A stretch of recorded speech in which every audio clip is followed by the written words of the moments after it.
I'm going to give the name for that state. So we're going to call, and all these are capital letters, start state. So the very first thing is we're going to start there. So when you press a reset button, so when you press a reset button, remember to have a reset end, we end up with the start state. We go to start state. Okay? Now we are setting the start state, and then we are waiting whether dice has been rolled or not. So this is a variable. Again, we're going to detail this. So dice roll is a variable, and this bar means dice has not been rolled. Is that making sense? So if you're playing a game, before you have to roll a dice, and then we are going to basically say if the dice is not rolled, stay in the start state. Okay? Now finally, for our purposes, when we roll a dice, we're going to enter the values from the dice sum. Remember, we have two die. Now we're going to have two die, and when you, let's say randomly 3 and 4. 3 plus 4 is 7. We put 7 in our switches. Okay? Since this has no visualization of our die values, we have to enter the sum. So in the start state, the next one we're going to go into dice rolled 1 state. And this is the condition where dice is rolled. Okay?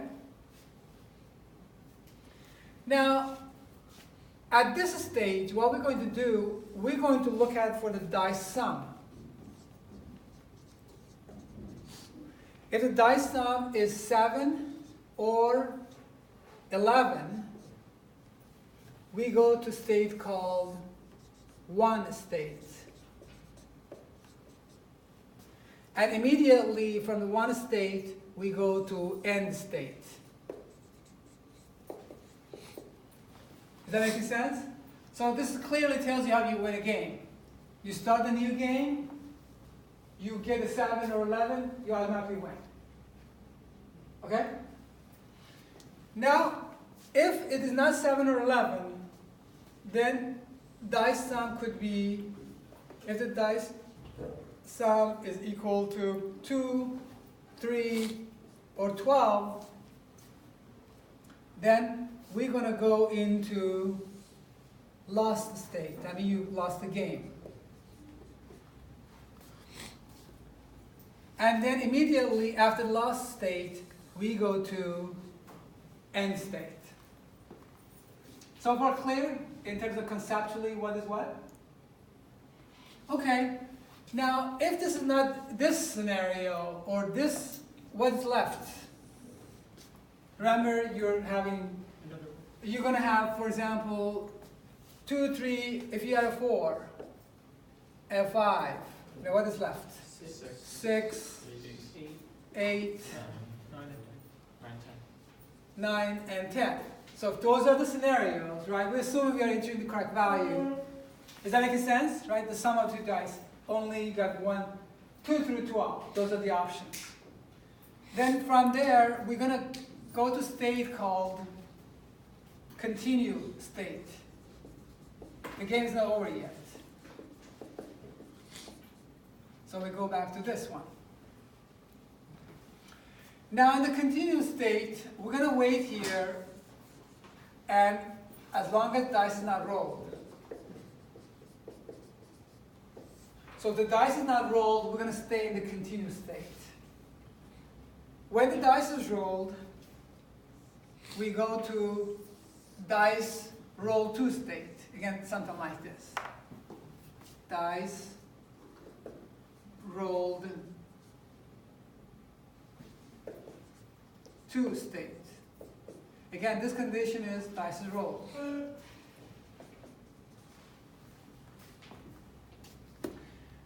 Now, inside the dice roll 2 state, by the way, when you start a new game, the very first value you get in your dice. Do you guys have any dice in your possession? No? You do? Okay. So can I have that one?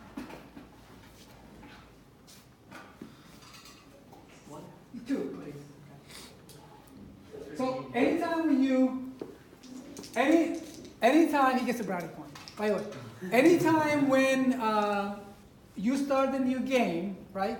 So we get 5 and 6. That 5 and 6, the sum is 11. The very first time, that is called my point. My point, definition of a my point is that the very first roll you get. Okay?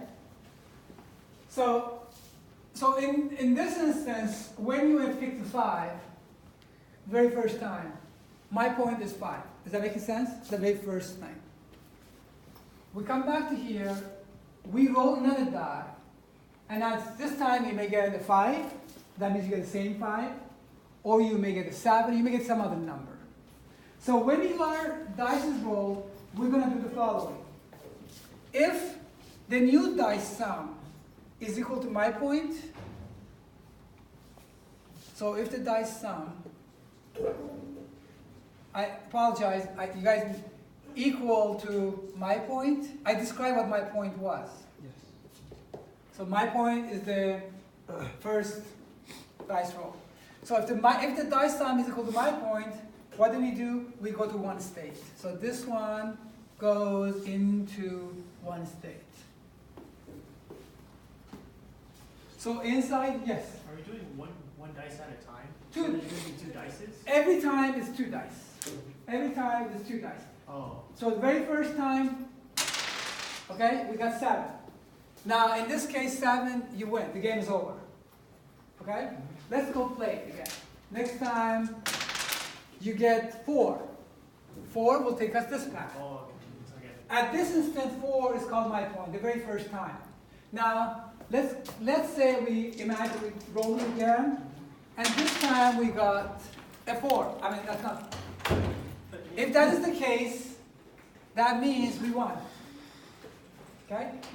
Now in this instance, if the dice sum wasn't my point, yeah, thank you. If the dice sum is not my point, let's say it is 7. So this is the very first. So these are the sequences I would do. I would like, this is my first if statement, this is my second statement, this is my third one. Yeah, this is the third condition. Now in this instance, if the dice sum is my point, I go to one state. Let's say if the dice sum is equal to 7, so I'm going to do this arrow again.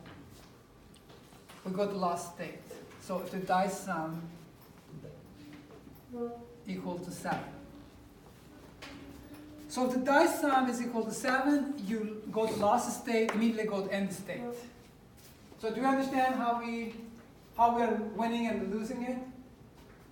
If the dice sum is not my point and the dice sum is not 7, we go back to the continuous state. So the idea is that this is going to continue forever until your dice sum is equal to my point, or you get a 7 and you lose. Does anyone is the game is understood? I came a little late. All we're trying to do is that we are going to play a game called Craps. And this is a state machine showing how you win a game. For example, inside here, nothing's been rolled, but when you roll a dice, if you get a 7 or 11, you win. If you get 2 or 3, 12, you lose. Otherwise, you come to this state, and based on this information, your second time around, your dice sum equal to my point, you win, and so on. Right? So it came a little bit late, but if you have a little question, I will glad to clarify. Any comments in terms of what we're trying to do? Right? Conceptually, this is easy, right? Yes? Okay. So before we go to the lecture, what we're going to do, I'm going to program this board so you can actually, we play a game with our board. And then after the lecture, I've given you the details of it, then there are, I'm sure, some unknowns. You gotta say, how do we get dice roll? How do we find dice sum? There are certain things here that I'm going to try to open this up and help you guys out. By the way, so this is our, so you guys are going to come back, you're going to come a module called FSM. let me break this a little more. This FSM, it is going to give us a present state. It's going to tell us what the present state is. So if your present state is here, this states what the present state, where you are at, the present state. We're going to have something called my point.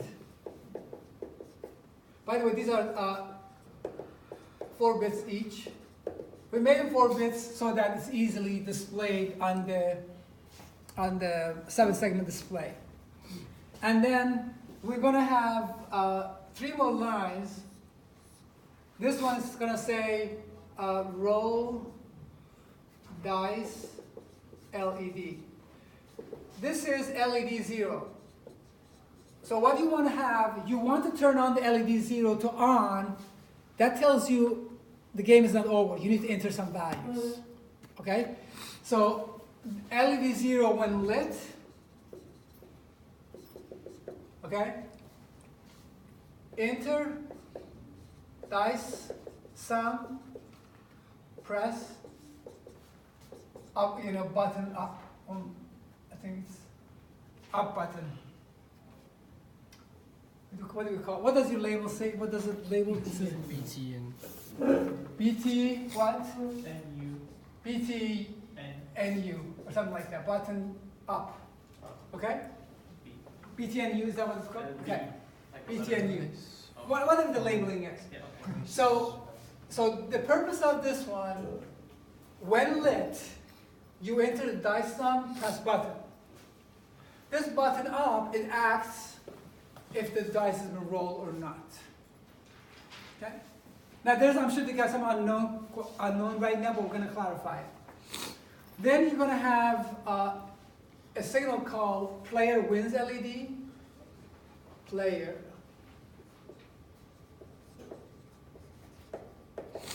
wins LED.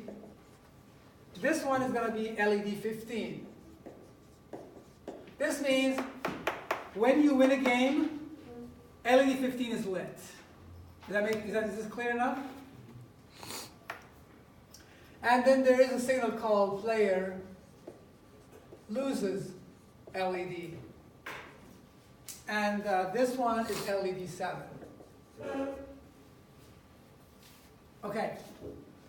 Any question? So this FSM, what does it require as an input? It requires the dice rolled. I'm just trying to show you this is done in terms of the I/O. What else? We also have to come back with what's needed. Can you guys tell me whether the input to the FSM? Reset in. Reset in is, of course, that is taken. Yes? That's good. Yes? So let's put the reset in. What else? Of course, you have to have a clock, right? Clock. So we have a clock 100 megahertz. What else?